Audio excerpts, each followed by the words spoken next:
বদনজরের রুকিয়ার গোসল করার নিয়ম। আমরা অনেক সময় বদনজরে পড়ে যাই। আল আইনু হাক্কুন, বদনজর এটা কিন্তু সত্য। যদি কারো বদনজর লেগে যায় আপনি কিভাবে বুঝবেন এবং কিভাবে এর থেকে বাঁচবেন আজকে প্র্যাকটিক্যালি আপনাদেরকে জানিয়ে দিব এবং আমলগুলো শিখিয়ে দিব। আল্লাহর প্রতি বিশ্বাস রেখে, আল্লাহর প্রতি ট্রাস্ট রেখে যদি আপনি পরিপূর্ণভাবে আমল করতে পারেন, ইনশাআল্লাহ আল্লাহ তাআলা এই বদনজর থেকে আপনাকে হেফাজত করবেন। অনেক সময় দেখা যাচ্ছে সুস্থ মানুষ অসুস্থ হয়ে গেছে।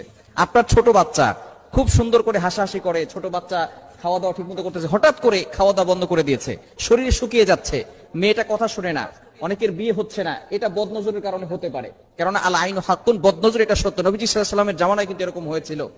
এক সাহাবী গোসল করতেছিলেন, হঠাৎ করে তার পাশ দিয়ে আরেকজন সাহাবী যাচ্ছিলেন, সেই সময় তিনি শুধু তার দিকে তাকিয়েছেন, সাথে সাথে সে বেহুশ হয়ে পড়ে গিয়েছে। এরকম ঘটনা ঘটেছে। নবী সাল্লাল্লাহু আলাইহি ওয়াসাল্লাম জানিয়ে দিয়েছেন আল আইনু হাক্কুন, বদনজর এটা সত্য।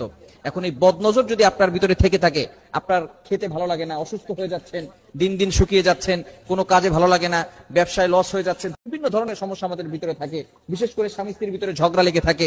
এই বদনজর যদি আপনি কাটাতে চান, কি করবেন? আপনি প্রথমে একটা বালতি অথবা একটা পাত্র নিবেন, অথবা গামলা হলেও হয়, সেখানে আপনি পানি নিয়ে, পবিত্র পানি নিবেন, আপনি নিজে অজু করে নিবেন। অজু করে আপনি 2 হাত সেই পাত্রের ভিতরে রাখবেন, পানির ভিতরে রাখবেন। রাখার পরে আপনি 7 বার দুরূদ শরীফ পড়বেন। যে কোনো দুরূদ পড়লে হবে, তবে দুরূদ ইব্রাহিমটা পড়বেন, যেটা আমরা নামাজের ভিতরে পড়ি, এটা 7 বার পড়বেন। এরপরে 7 বার সূরা ফাতিহা পড়বেন, 7 বার আয়াতুল কুরসি পড়বেন, 7 বার সূরা কাফিরুন পড়বেন, 7 বার সূরা ইখলাস পড়বেন, 7 বার সূরা ফালাক পড়বেন, 7 বার সূরা নাস পড়বেন। এরপরে 7 বার আবার দুরূদ শরীফ পড়বেন। এরপরে আপনি হাতটাকে উঠিয়ে ফু দেওয়ার কোনো দরকার নাই, ওই পানি দিয়ে আপনি গোসল করে নেবেন।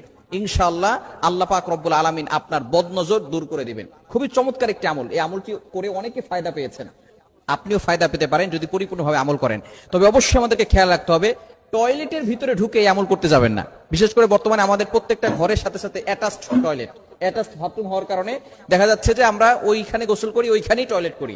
বিশেষ করে যদি এরকম হয়, তাহলে আপনি বাইরে থেকে, অর্থাৎ আপনার রুম থেকে এটা করে তারপরে আপনি সেখানে গিয়ে গোসল করতে পারেন, কোনো সমস্যা নাই।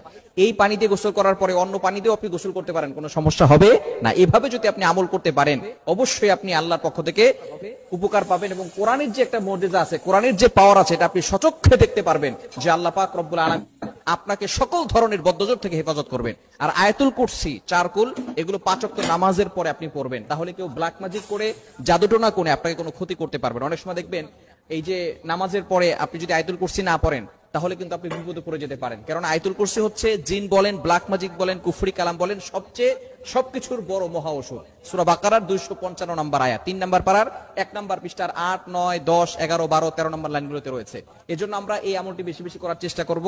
5 ওয়াক্ত নামাজের পর আয়াতুল কুরসি পড়ব এবং বিশেষ করে ঘুমানোর সময় অজু করে ঘুমাবো আর আয়াতুল কুরসি, চারকুল, সূরা বাকারার শেষ 2 আয়াত, এগুলো পড়ে ঘুমালে ইনশাআল্লাহ আল্লাহ পাক রব্বুল আলামিন সকল ধরনের দুষ্ট জিন বলেন, দুষ্ট মানুষ বলেন, সকল ধরনের এই দুষ্টমি থেকে আল্লাহ তাআলা আপনাকে হেফাজত করবেন।